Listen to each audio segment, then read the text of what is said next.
History is everywhere, guys, as I've attempted to preserve and explain and lecture in these videos that I make.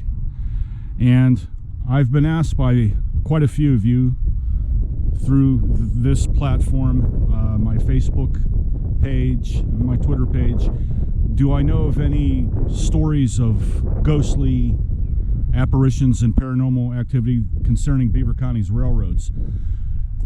The answer to that question is answered today in this video.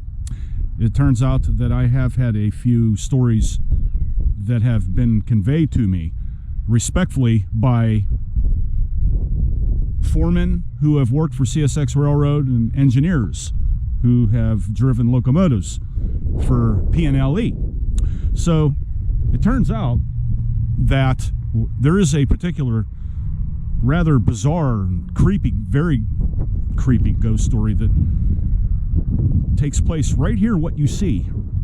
So we're coming up to the 27 marker here in Beaver County, and when you look up here, you're going to come to a railway here.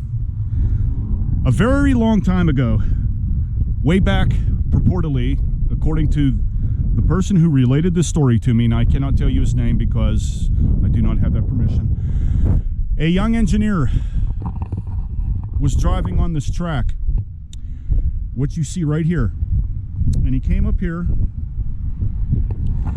Well, actually it started probably somewhere in between where those lights are down there, in this area.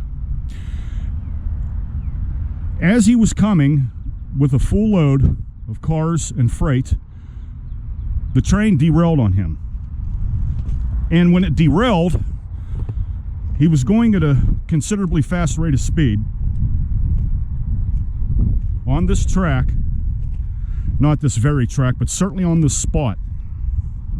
And what had happened was, right up here,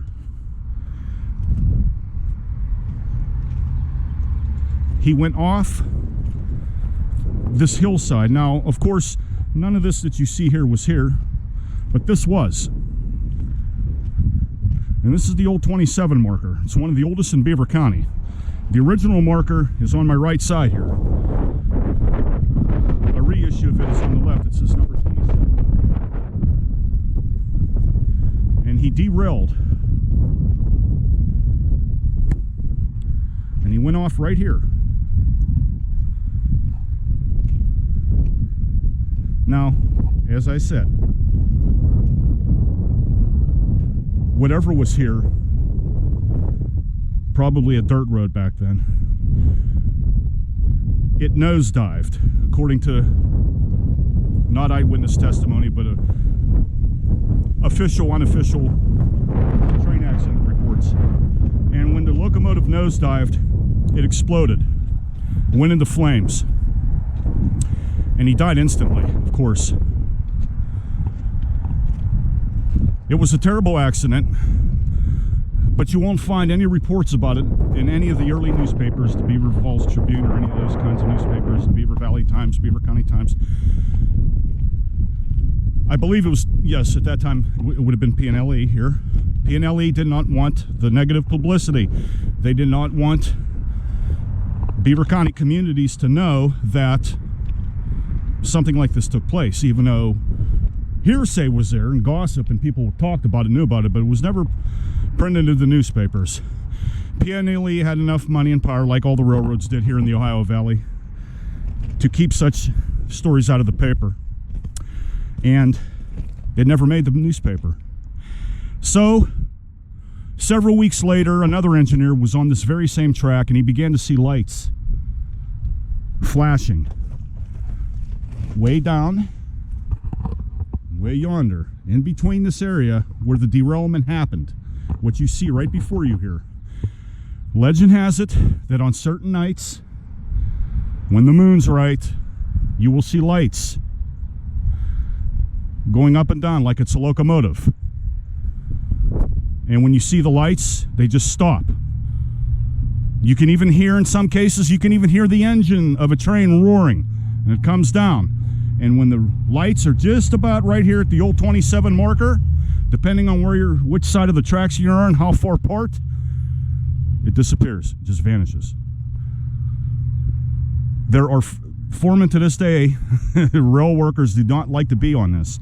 They say that this very spot right here is cursed and it is haunted.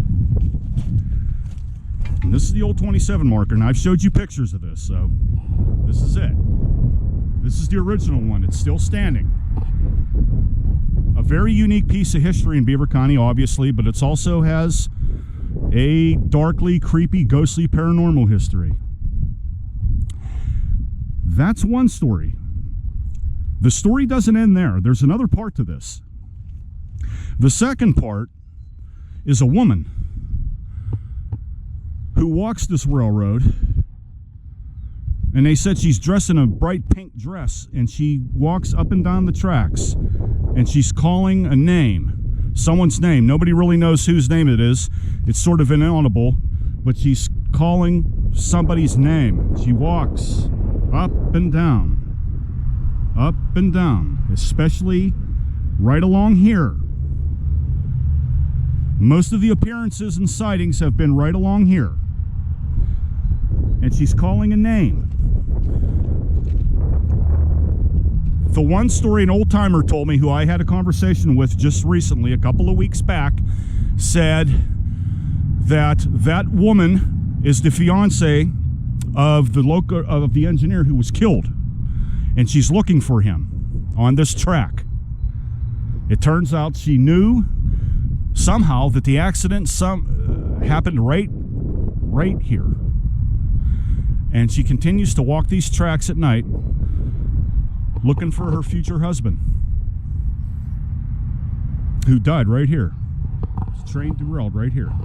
And this is the legend of Old 27. That's what they call it. They call it Old 27. And these tracks are probably very haunted. Ghostly apparitions. Lights have been seen. Dark, shadowy figures have been seen walking along here. The engineers tell me, and the rail workers have told me, various stories that I've heard. And I thought, since all of you are so interested, well, not all of you, but a lot of you have reached out to me, and that is one story that I have preserved. And that is one story that I wanted to share with you. Take that as you will, process it as you like. Is it true or not? I don't know. But it's a very creepy story. And I think it's worthy to mention that this would certainly be a nice film at night, and I will come back here very soon, and I'll probably do some kind of nighttime paranormal video here. Comment below if you'd like me to do that. If you'd like me to come on these tracks and start doing those kinds of mini paranormal investigations. I have a whole different idea of what paranormal activity is. I don't want to get into that. That's not the subject of this video. It's ancillary right now. I'm not a big paranormal believer in the sense that, you know, the way it's usually administered and practiced among people now. And with that, I'll just drop it and leave it there. But anyways, that's one of the ghostly stories that I've heard, and this is right here in Beaver County, so it makes good topic. It makes good topic, and it's certainly good urban legend. So I think it was worthy to preserve, and I wanted to share that story with you. So let me know what you think. Like, subscribe, and tell me what you think of the story. Tell me if you know some paranormal stories about railroads here or anywhere in Ohio Valley or anywhere in the United States. So with that said, I hope you guys are having a pleasant weekend. I'm sorry I haven't uploaded for a while. My work schedule's hectic, and I'll get into that in another time. So peace, love, and I will see you in the next one.